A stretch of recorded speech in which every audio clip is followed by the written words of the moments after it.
Good morning. Pakigreet animo sapit signga nga good morning.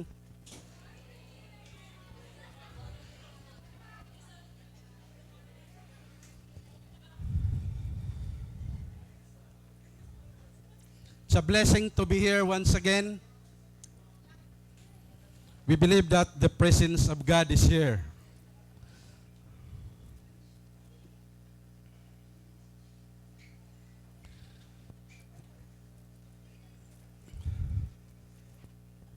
Okay, may dapat diha front mga chairs.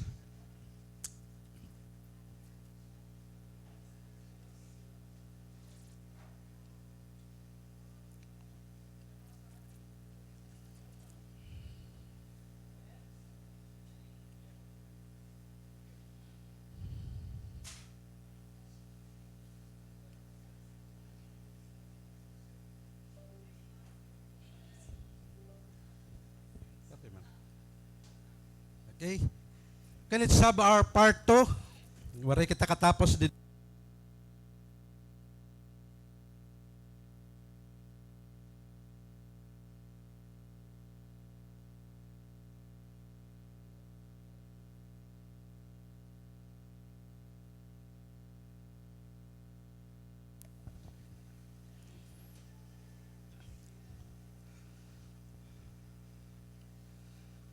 Let's read Exodus chapter 14 verses 1 to 14. Then the Lord said to Moses, "Tell the Israelites to turn back and encamp near Pihahirot, between Migdol and the sea. They are to encamp by the sea directly opposite Baal-Zephon. Pharaoh will think the Israelites are wandering around the land in confusion, hemmed in by the desert. And I will harden Pharaoh's heart, and he will pursue them. But I will gain glory for myself through Pharaoh and all his army, and the Egyptian will know that I am the Lord." So the Israelites did this. When the king of Egypt was told that the people had fled, Pharaoh and his officials changed their minds about them and said, "What have we done? We have let the Israelites go and have lost their services." So he had his chariots made ready and took his army with him. He took 600 of the best chariots along with all the other chariots of Egypt, with officers over all of them. The Lord hardened the heart of Pharaoh, king of Egypt, so that he pursued the Israelites who were marching out boldly. The Egyptians, all Pharaoh's horses and chariots, horsemen and troops, pursued the Israelites and overtook them as they camped by the sea near Pihahirot opposite Baal-Zephon. As Pharaoh approached, the Israelites looked up, and there were the Egyptians marching after them. They were terrified and cried out to the Lord. They said to Moses, "Was it because there were no graves in Egypt that you brought us to the desert to die? What have you done to us by bringing us out of Egypt? Did we say to you in Egypt, 'Leave us alone, let us serve the Egyptian'? It would have been better for us to serve the Egyptian than to die in the desert." Moses answered the people, "Do not be afraid. Stand firm, and you will see the deliverance the Lord will bring you today. The Egyptian you see today, you will never see again. The Lord will fight for you. You need only to be still." May the Lord bless the reading of His word. Our passage this morning, mga kabugtuan, is the story of the Israelites. Of the Israelites' journey from Egypt to the Promised Land.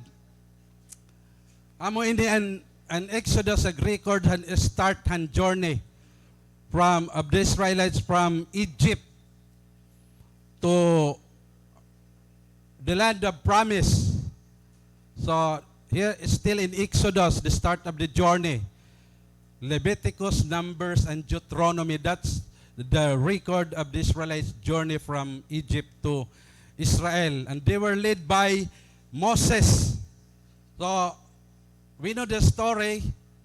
Ang era pag gawa sa Egypt, hinabol-hirahan mga Egyptian army. Because the Egyptians,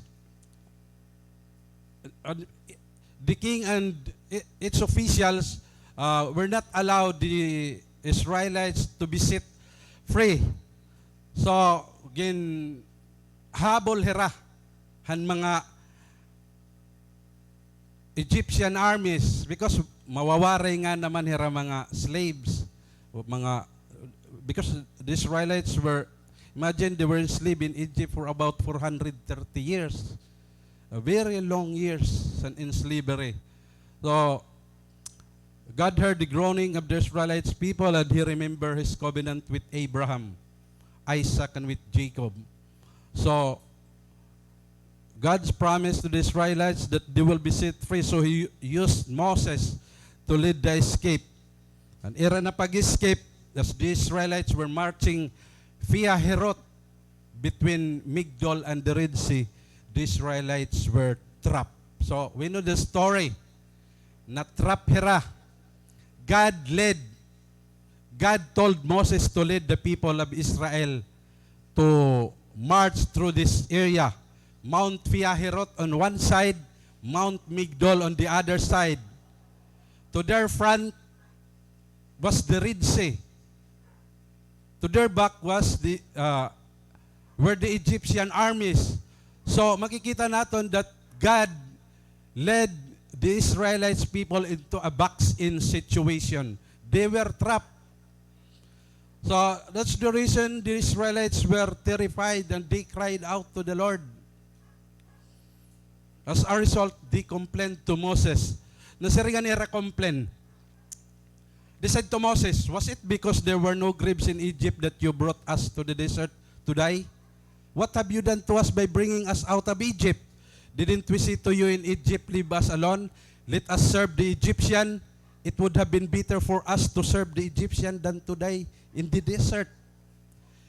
And what mga kabugtan, the Israelites were thinking that Moses brought them out of Egypt because Moses want them to die in the desert.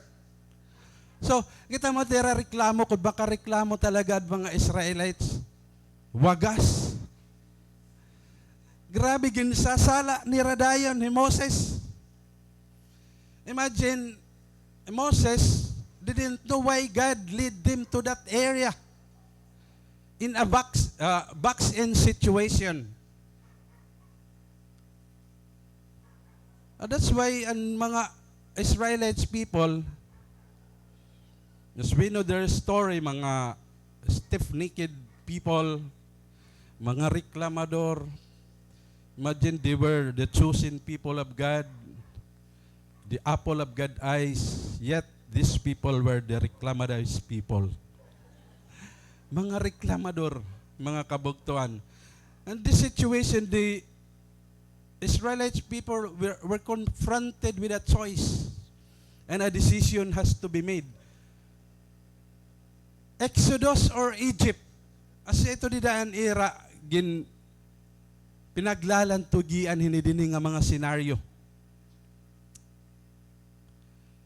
Waray hira chance na maka-escape. To their front is the Red Sea. Ang Red Sea dako ito gihapon. To their front were the Egyptian armies. So makuri talaga. And that's why here in this situation, the Israelites complained to Moses. They said, was it because there were no graves in Egypt that you brought us out to the desert to die? What have you done to us by bringing us out of Egypt? Didn't we say to you in Egypt, leave us alone? Let us serve the Egyptian? It would have been better for us to serve the Egyptian than to die in the desert. Sugad hito an ira. Cry out. Mas maupay pangani nga aadto. Di bali slave. Amo ito nga, damo talaga ang mga tao nga karuyag talaga ha Egypt. Sa pangani, bisan la mamatay basta but nga hang kalamay. Diba? Makuri talaga pag-alaga. You know what? Why God want this Israelite people to be set free? God wants the Israelite people to get out from their slavery from Egypt Because God wants His people to worship Him. Karuyaghan Ginoo nga mag-alagad ang mga Israelites people haiya. Not just that God has promised a land that they will be forever be settled, but karuyaghang Ginoo nga mga Israelites people mag-alagad ha Ginoo. Just as we are mga kabugtuan, we are always confronted with a choice and a decision has to be made. Amen? Ano ba ang akon pipilion? Magsisimba ba ako yana or dere? Di ba? We're always confronted a choice and a decision has to be made. Magbabasa ba ako Bible or dere? Di ba? Magjo-journal ba ako o dere? Maatin ba ako cell group o dere? Di ba? Magsi-cell group ba ako o dere? So it's always been a choice and a decision has to be made. Thank God those who responded to the call of God. Bugtawaray ka magkamali. You have already left Egypt. And I think we are still in the wilderness, traveling to the land flowing with milk and honey. Amen? So mga kabugtuan, this is our scenario today. The Israelites had to choose bondage with bread or freedom with uncertainty. Sa itong era pagpipilian, that's why they blame Moses. Nasaringan waray-waray, tanaton waray-waray ha.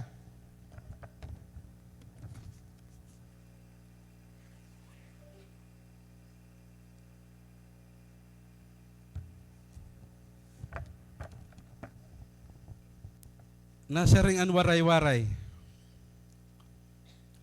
Nagsiring hirakan Moses, waray ba mga lubnganan didto Ahipto? Kinanglan pa ba pagdadoon mo kami nganhiha kami ngawan basi magkamatay? Tanawa daw kung ano an imo gimbuhat hininga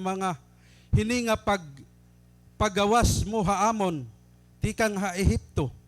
Waray ba kami magsiring ha imo nga hinanabo ini hanwaray pa kita lalakat ginsiring ka namon nga pabayan mula kami ngan magpabilin kami nga mga uripon han mga Ehiptohanon mauruupay pa an kauripon didto kayhan kamatay dinhi hakimingawan. Galing ano? Galingan era mga reklamo. Mas maupay pa daw kuno didto ha Egypt. Magin uripon, maging bondage. Bondage here means bondage from sin. Diba? Oh, I love my darling sin. Mas karuyag naton, mas because we are inclined to sin, diba? Since the fall of man, nakadanaan tao ha pagpapakasala. It's so hard to be righteous. Diba? Kaysa pagpapakasala. That's why people today are in bondage of sin, bondage of idolatry. Damo ang mga tao nga may mga idols pa. Mga kabugtuan, idolatry is that not only mean the images, the idols that they worship. Idolatry means anything that hinders us between God and us. That's idolatry.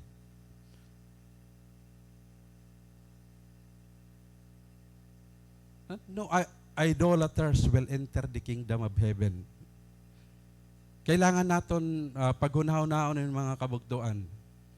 Idols naton aton mga jowa, di ba? Amo iton mga tao mas labniran era uyab kaysa ha Ginoo. Labniraan karer nira kaysa ha Ginoo. So, damo an mga bandid sa aton dinhi ha kalibutan. There are many Christians who are going to church but still living in Egypt. May daba ito mga kabugtuan? I think waray na ito din hining at church. Nag-church pero they're still living in Egypt, mga kabugtuan. Idols from hatred, pride, idols from worldly goals, worldly life. Mga sorito, mga unthinking nira, aadto pa Egypt, they want to return back to the Egypt's life. Karuyag pa bumalik nga dohan old life. That's why most people want to stay in Egypt than to depart. Amen? Damo talaga ang tao nga karuyag pa mag-istiha Egypt kaysa lumarga. To stay in Egypt is to live outside of the will of God. I repeat, to stay in Egypt is to live outside of the will of God. And many are living outside of the will of God. Amen? The most dangerous place to live in is outside of the will of God. Amen? It's better to be in the storm with Jesus than to be in the land without Jesus. Di ba? Mas maupay pa mag-depart kita ngadto ha wilderness. Because the presence of God is in the wilderness. Kung ngain ang plano hang Ginoo an iya presensya upod.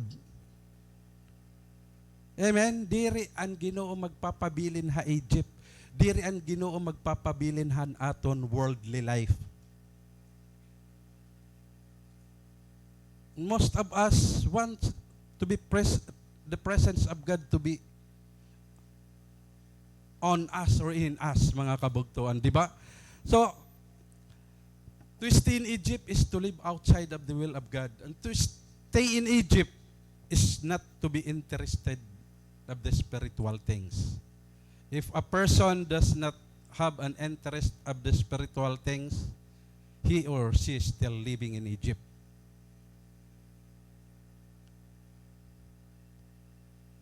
Damo ang mga tao nga nakukurian. Probably they were spiritually weak or spiritually dead. Living a life of the culture of God is very hard. I tell you mga kabugtuan. Makuri because fallen na kita. An karuyag naton an buhaton an mga butang nga una. Butang nga nakasanayan naton. And here comes a new culture which is a biblical culture. Ngan makuri ini nga culture. Pagbuhatan kasi na-raise up kita han dati nga culture which is a sinful culture. Kaya nakukurian ang tao.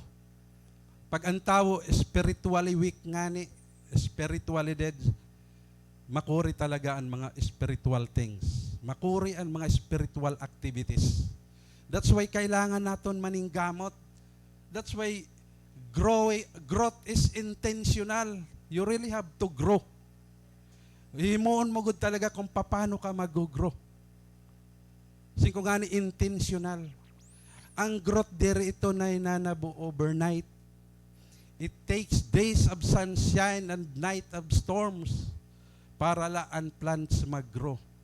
Mga kabugtuan. That's why damo ang ginaalawahan Ginoo ha aton kinabuhi.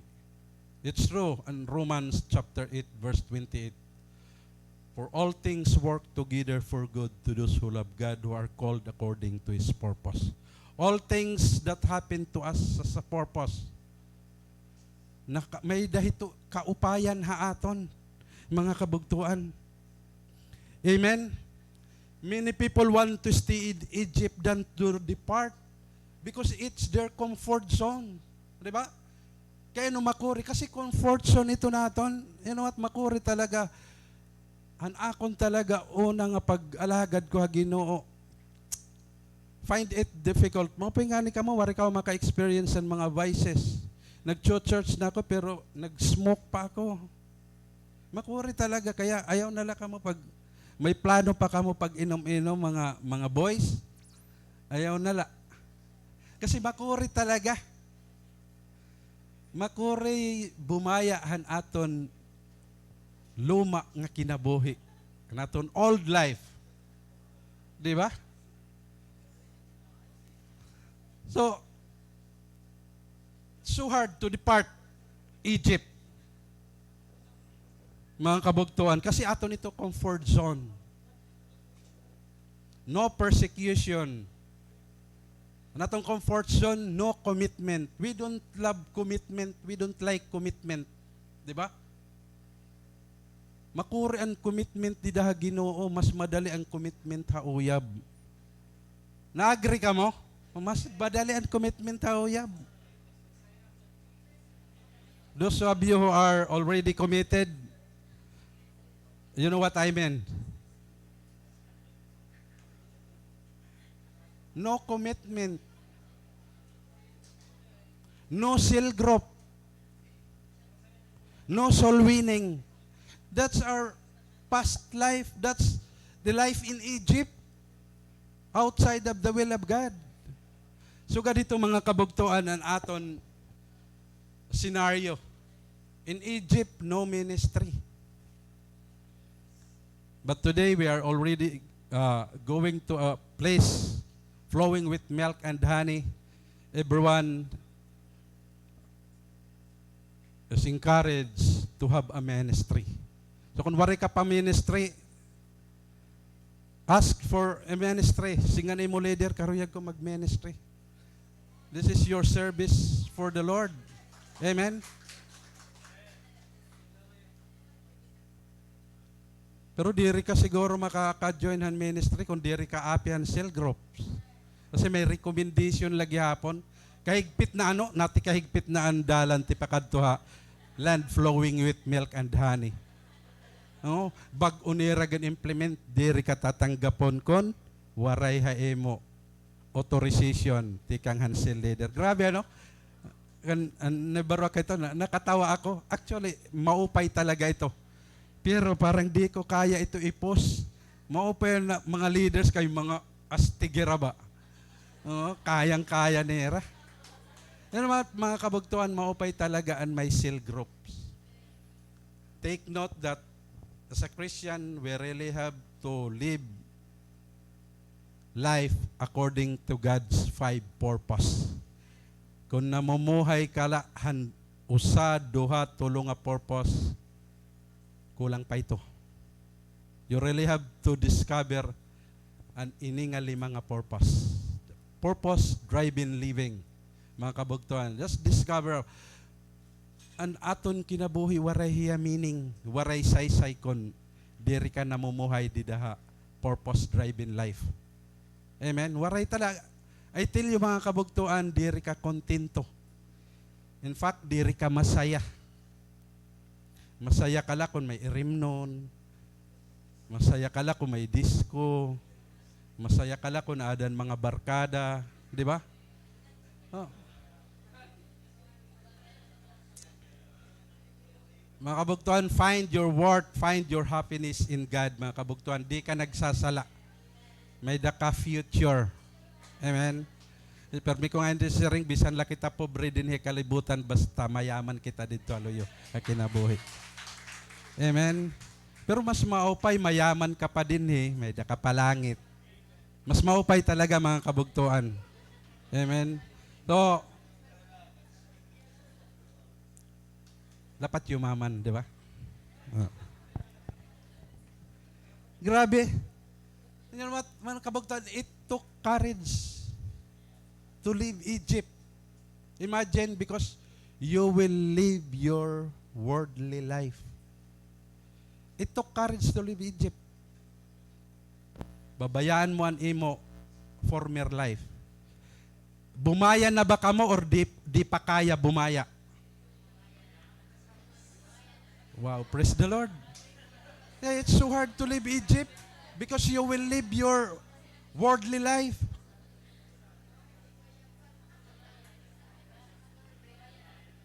You will leave your ungodly friends. Yung mga barkada, mga ungodly pa. Naku, babayaan mo talaga ito. I tell you, mga kabugtuan.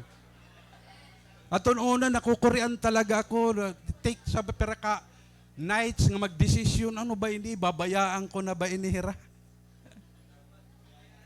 Akon flesh nagkakamay-adak, craving. Babayaan. You will leave your ungodly boyfriend or girlfriend. Makabugtuan kung may uyab ka nga unbeliever, you are still living in Egypt. Oh, amen daw. You are still living in Egypt kung may boyfriend ka pa nga unbeliever. Or girlfriend nga unbeliever. Kaya nga ni, it took courage. Astig ka talaga. Palakpak ako hain mo pag nabayaan mo talaga ang Egypt. Kung diri mo mabayaan it imo uyab, igupod, sige ta akong sagdon. Di ba? Kung di mo bayaan ito nga imo. Ano ba? Pastor, kaya mga unbeliever lugod ng babae maghusay. Hala?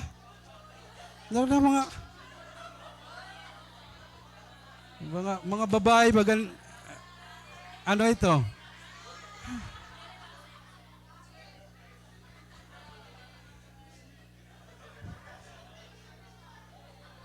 Waray pa ka il-deliver ang mga mata kasi karoyit nira naka-mini skirt. Di ba? Grabe mga kabugtuan.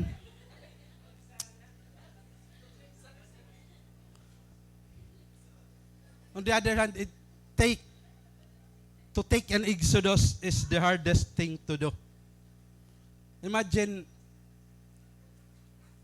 babayaan nimo an imo old life.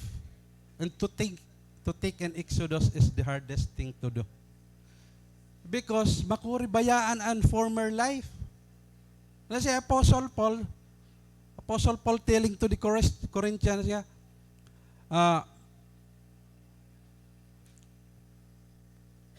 if you are in Christ, you are a new creation. Old things have passed away. Behold, new thing has come. So makuri talaga pag-depart ha Egypt and you have the courage to take an exodus, mga kabugtuan. Makuri talaga. It's like entering through a narrow door or narrow gate. Amo man talaga ito ang pag-depart ha Egypt. Ang departure, napakakuri because it's just like taking a narrow road. And Jesus said, for wide is the gate and broad is the road that leads to destruction and many finds it. And narrow is the road and small is the gate that leads to life and only few finds it. Gutila talaga. Ang akong prinsipyo talaga hininga gutila who can make it to the finish, to the finals. Dapat api kita ito. Akon talaga ito prinsipyo. Akon ito goal ha kinabuhi. It boldly declared in His word that only few will make it. That's why Jesus said, many will try to enter, but will not be able. Sa pastor, damo naman talaga nakita ko, pero damo talaga ang waray mag-survive. Ang nag-survive, amo talaga ito ang mga mag-ilob, umatubanghan wilderness. Amen, mga kabugtuan. Palakpakan natin ng kinabuhi. Kinabuhi niyo kay umilob ka mo. Imagine the life of the Israelites people. They left Egypt knowing that ahead of them is wilderness. Hinon magi-enjoy han buhay ha wilderness, di ba? Makuri talaga mga kabugtuan. That's why you really have to be ready to be misunderstood. You have to be ready to be persecuted, to be rejected, mga kabugtuan. Makuri talaga, sisaring ko. Yan na pala, pag hunahuna na, kung mailob ka, kay pailobay ini mga kabugtuan. We're afraid to depart because maharam kita nga wilderness and sunod. Because between Egypt and Canaan or Promised Land is wilderness. So, mga desert. Kasi ito aton mga kabugtuan, angay hinumduman that beyond wilderness is Canaan. Amen? Ayaw pagunahunahan mga wilderness experience mo dinhi. An hunahuna it aadto ha katapusan. Have an eternal perspective in life, mga kabugtuan. You will not be able to make it kung diri ka maaram ko na ano an aadto haunhan. You're just imo lagin hunahuna an imo mga wilderness experiences. Take note that beyond wilderness is promised land. Beyond wilderness is a land flowing with milk and honey. Beyond wilderness is eternal life. Amen? Beyond wilderness is no more death, no more mourning, no more crying or pain, for the old order of things have passed away. As ito mga kabugtuan, ang senaryo. Damo nga mga Kristiyano ang nakukurian pag-alagad ha Ginoo because they don't understand and they don't know that between Egypt and Promised Land, ang irala nakita is the wilderness. Waray nakita nira ang eternal life. Nakita mo? Damo ito ang mga Kristiyano nga sugad dito ang nainabo. Waray nira nakita ang heaven. Of course, waray pa heaven. Kung natuod ka nga may heaven, that's faith. Kaya damon mga tao nga umatras pag-alagad na Ginoo. Kasi waray hira faith. It takes faith in order for us to understand these things. Waray pa kita-kita na heaven, pero we know it exists. And God has promised us, He said in John chapter 14, when Jesus said, I am going there to prepare a place for you. 2,000 years ago, Jesus has gone back to heaven to prepare a place for His people. To prepare a place for you and me. Amen? Then He says, I will come back and take you to be with me. Where I am, you will be also. Oh, what a promise. Kaya nga maatras ka pa pag-alaga na Ginoo when our God promised us like that. Nga diri ito kaya ig-promise han career, han position, han money, even han relationship. Never. Jesus lang ang nag-promise ito mga kabugtuan. To take an exodus is to live a godly life. Amen? And it's hard mga kabugtuan to live a godly life. Why? Kinanglan mag-manifest haimo and fruit of the Spirit. Diba? That's what makes us different from other people. Dapat manifested and fruit of the Spirit in your life. In our life, mga kabugtuan. Ano ang fruit of the Spirit? Peace, joy, love, joy, peace, patience, kindness, goodness, gentleness, faithfulness, and self-control. Ha? Kailangan may daka self-control. Kaya nga ni makori pagiging godly. Magpapasaylo ka. It's hard to forgive, di ba? Di ba para hadtohan mga mauriton, makuri magpasaylo. Makuri magpasaylo talaga mga kabugtuan. Amo ito ang kinabuhi Egypt, mga kabugtuan. Living a godly life is hard. And to take an exodus is sometimes to face a difficult time in our life in order for us to grow. So, sometimes mga kabugtuan, nakaka-experience kitahan mga difficult times haton kinabuhi in order for us to repent and grow. Amen mga kabugtuan. Natatabo ito because God wants to change you. We cannot change ourselves mga kabugtuan. That's why God allows many circumstances, difficult times, loss of loved ones, break up, in order for us to grow, mga kabugtuan. Don't blame God, Lord, kaya na ako lang, hindi mo nakikita. Di ba? Pero minala ako. Kaduhan na ako bayai, may katulo na. Grabe mga kabugtuan. Makuri talaga, because it's an intentional effort to grow. Mag-reread ka ang Bible. Oh. Hinuayo din yan, di rin na nagbabasa ang Bible. Uy, salamat. Nagbabasa na talaga ka mo ang Bible. Praise the Lord.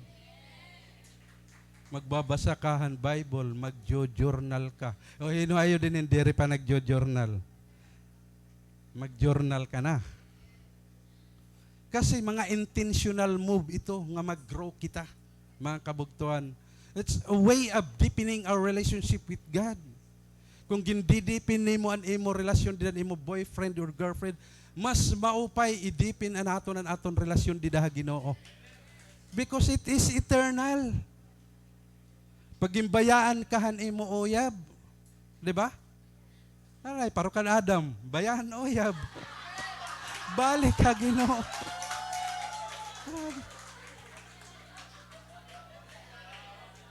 Grabe mga kabugtuan. Sana di rin niyo may ka-experience na-experience ni Adam. Grabe mga kabugtuan, no? Magjo-journal ka.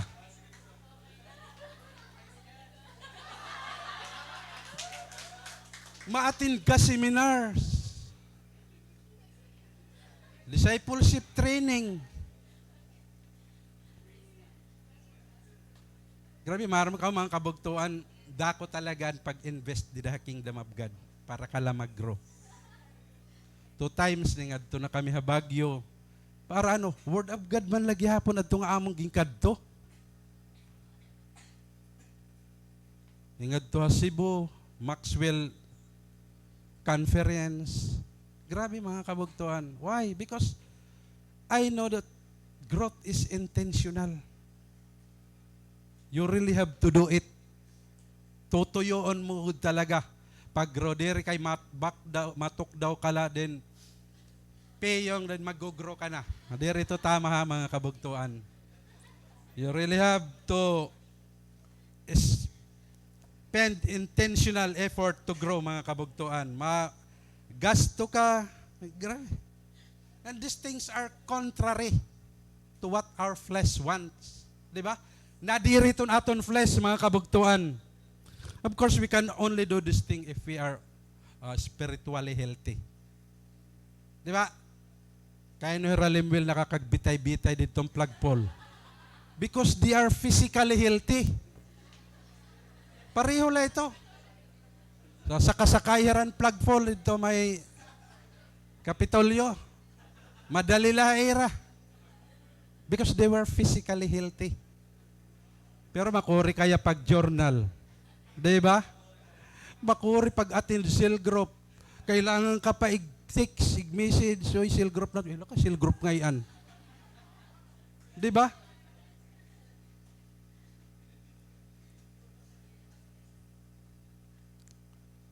You can only do these things if you are spiritually healthy. And spiritual activities were designed to make us strong spiritually. Ngan makuri talaga ito mga kabugtuan. Imagine, I know mga kabugtuan naton nga naatindhan nga tanan nga activities sa church. Nakita ko hera, they were spiritually healthy. Karuyag ni mo maging spiritually healthy, have a spiritual exercise.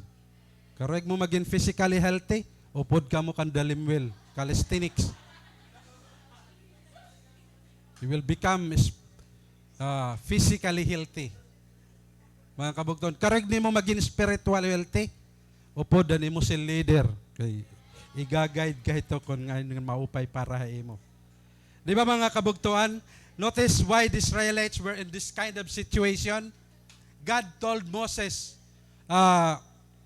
to take this route. Pero mga kabugtuan, diri hiramaaram that the trial was a blessing in disguise because God displayed His awesome power. God has a purpose of displaying His glory and reveal Himself that He is God. May dahiya mga katuyuan, may mga purpose, han mga trials, han mga hardships, han mga circumstances nga natatabuha aton kinabuhi. Mga kabugtuan, He allow His children to face Mga kabugtuan, difficult times for different several reason. May mga rason kung kay anuhan Ginoo ginaalaw ang mga difficult situation ha aton kinabuhi. And positive response, difficult times draws us to God. That's one positive response. Difficult times draws us to God. Amen. Disappointments leads us to God's appointment. Number 2, difficult times correct us.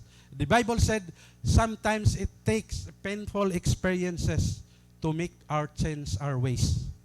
Danay maka-experience kahan painful nga experience siya hakinabuhi para magbag-o kala. Maibarangay ka, habulon kan imuutang, di ba? Bayaang kahan imuuyab, para kala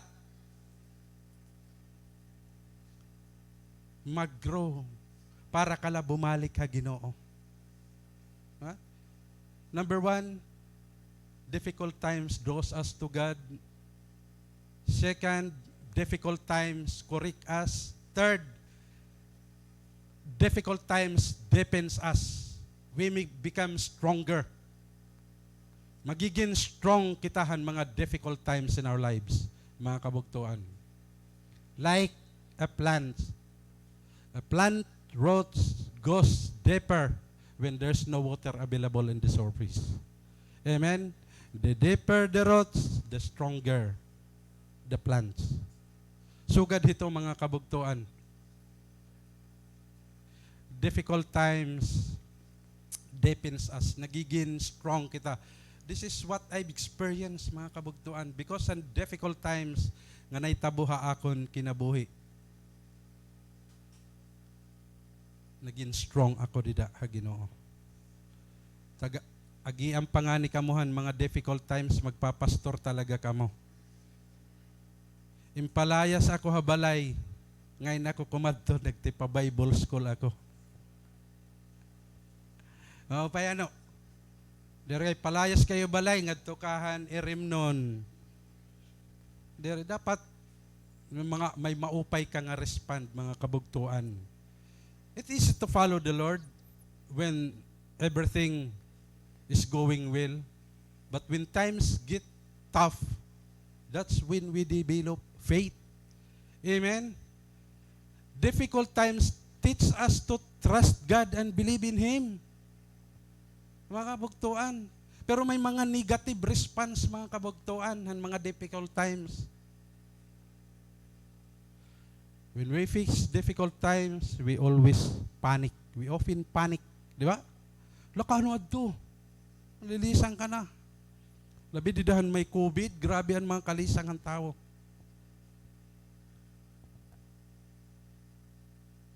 We act in desperation rather than wisdom. Sugad dito mga kabugtuan, it respond hantawo kapag nakada mga kakorean. We make decisions that are unwise. Di ba? May mga desisyon kita nga diri mag-upay. Di ba? May kasabihan, may nasari nga, do not make a decision when you are, when you are happy. Do not make a decision when you are angry. And do not make a promise when you are happy. So siya ito. Right, mga kabugtad. We see things that we regret. Diba? Damo ang mga nayayakan natin nga, unina pagbabasulan natin.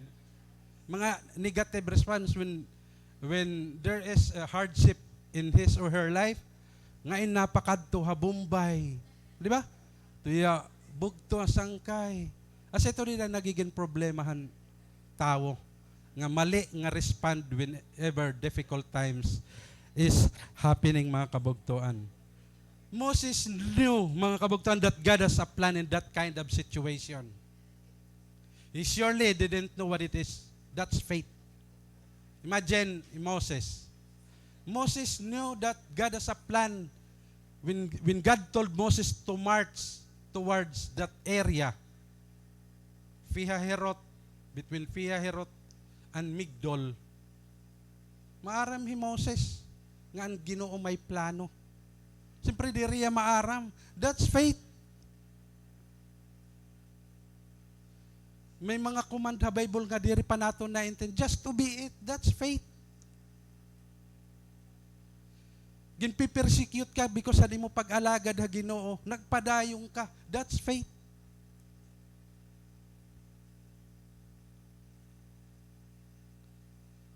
Faith is the confidence of things we do not show.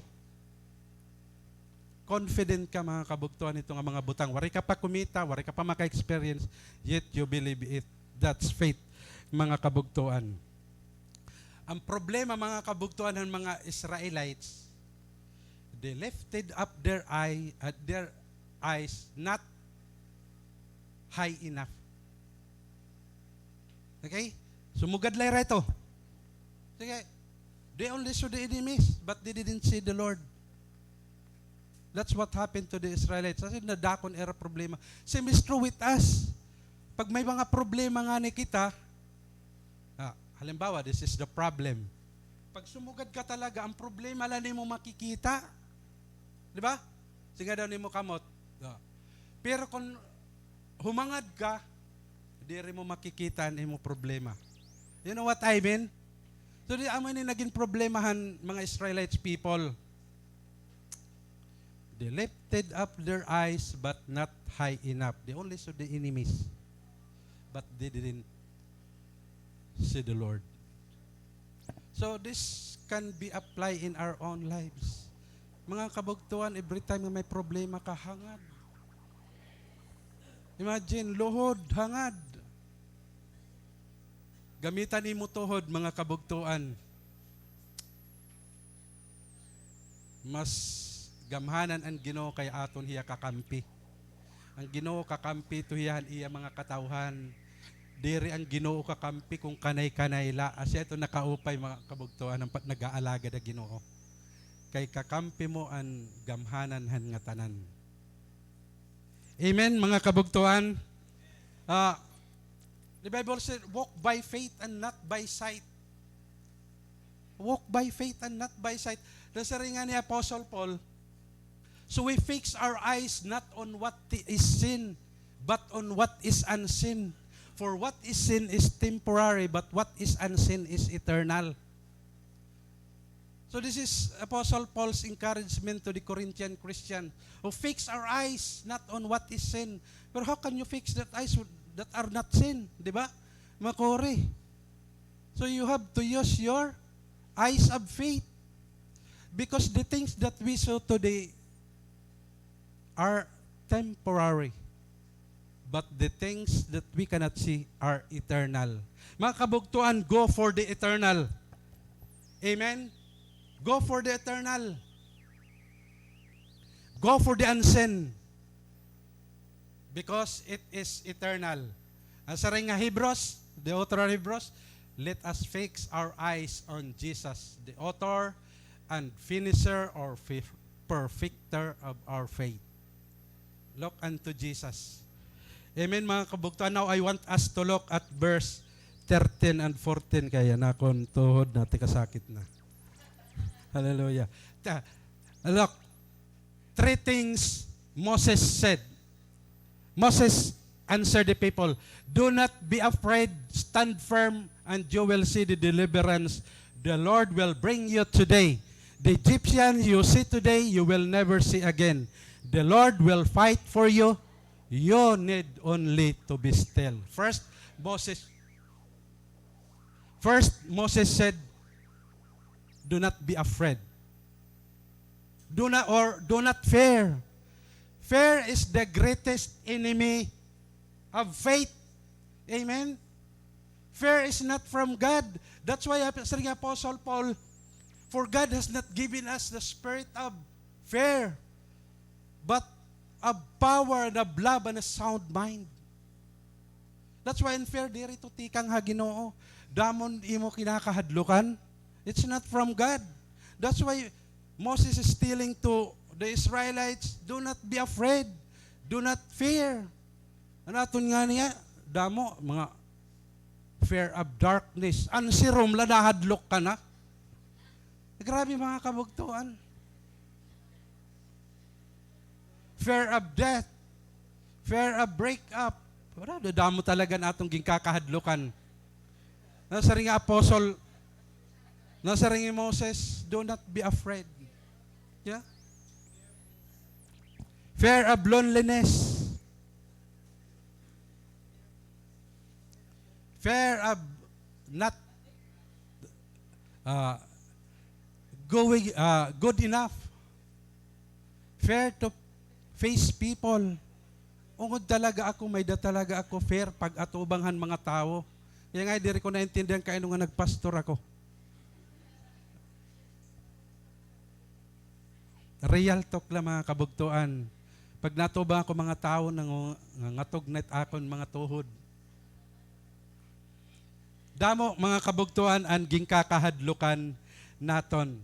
Mga kabugtuan, we need to put away fear and replace it with faith. Amen mga kabugtuan?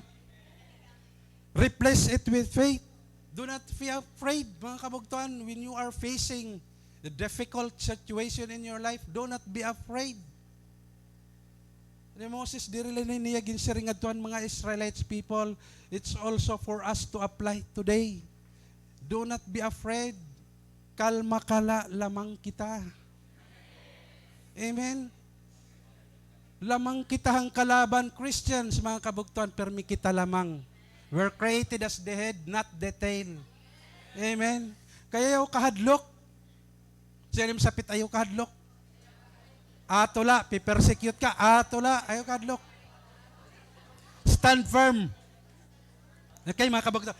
Second, Moses said,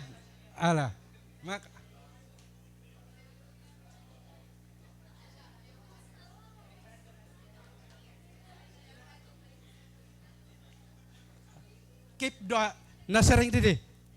Stand firm. Meaning, NLT translation na sa stand still. Meaning, stop, be quiet, stop talking, stop murmuring, stop complaining. That's what Moses is telling here. Just do the things the Lord wants you to do. Mga kabugtuan, amoy nin akon principles to live by. Ginsurat ko ini when I was to nag-start palahan ministry. Because an aton pag-alaga da Ginoo kinang may mga prinsipyo kita.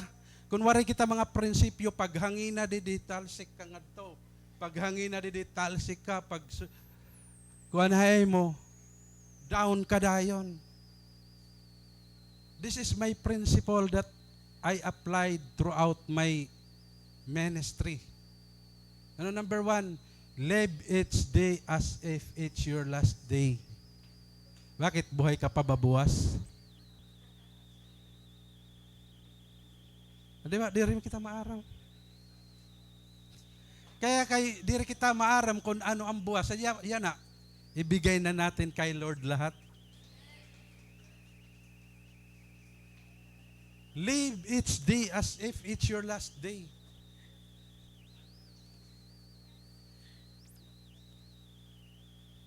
Number 2, live each day as if Jesus will come today. Are you expecting the return of the Lord? Dapat ganun na nimo expectancy. Hataasan nimo expectancy. Expect that Jesus will return today. Because Jesus will be coming back. That's His promise. He will be coming back with His people. Maram kita that Jesus will come anytime soon.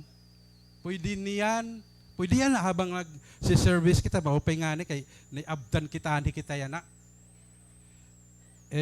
Kung umabot, waray kita, spiritual activities, hadto kita Egypt, bumalik kita. Nakakalungkot, di ba?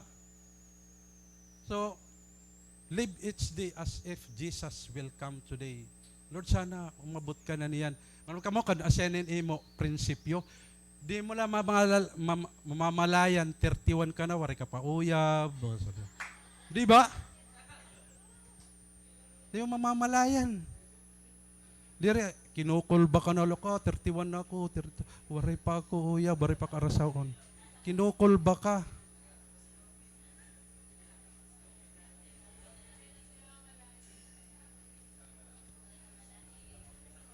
Kaya live each day as if Jesus will come today. Sana dumating na si Lord. Amen. Hinubad karoyag nga bumalik na ang Ginoo. Dapat bumalik na. Makuri kaya pag binakdaw didi. Di ba? Number 3, oh. Be faithful to do what God entrusted you to do. Mga kabugtuan, be faithful. Diri ka nagmamap tungod kay ginsugo kan iyo leader nga didi ka nala serve. Ang Ginoo nag-appoint ito ha imo. Ano man nga gin-assign ha imo for the kingdom of God, just do it faithfully. Kung ano itong mga butang nga gin-entrust ha imo. Damo aton dinhi, kadamo pang gin-entrustan Ginoo, but still they continue to be faithful unto the Lord. Grabe mga kabugtuan. Salamat ha Ginoo. Palakpakan nato ng Ginoo kapag kamaupay niya. If you do these things, mga kabugtuan, you will realize waray ka na ngayon dito ha Egypt. Waray ka na dito. You are already traveling to the land flowing with milk and honey. Amen, mga kabugtuan. Nasing ni Moses, do not be afraid. Stand firm. Then, nasa ringan ikatulo, the Lord will fight for you. You need only to be still. Ang Ginoo amon makikig-away para ha iyo. Ngan an kinahanglan la niyo pagbuhaton amo an paghilom. That's the waray-waray version. Hilom.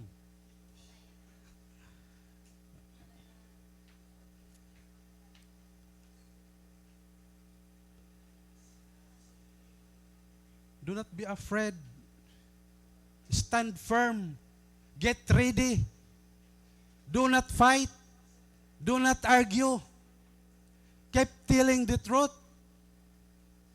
Keep your commitment.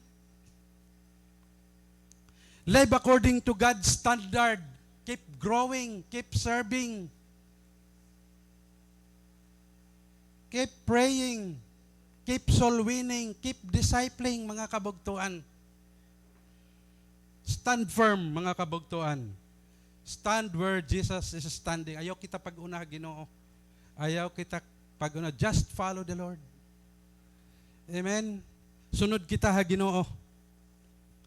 Yeah. The Lord will fight for you. You only need to be still. Yes, the Lord will fight for us. It is the Lord's battle. Hallelujah. Mga kabugtuan, God is calling us here this morning.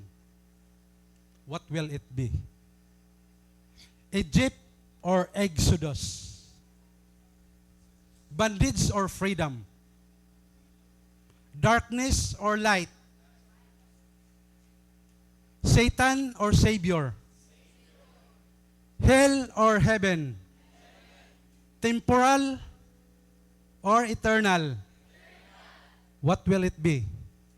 The choice is yours. Mga kabugtuan, magkatok daw kita. Mga kabugtuan, Egypt is our past. Our worldly life. While Exodus is our departure. Going to the place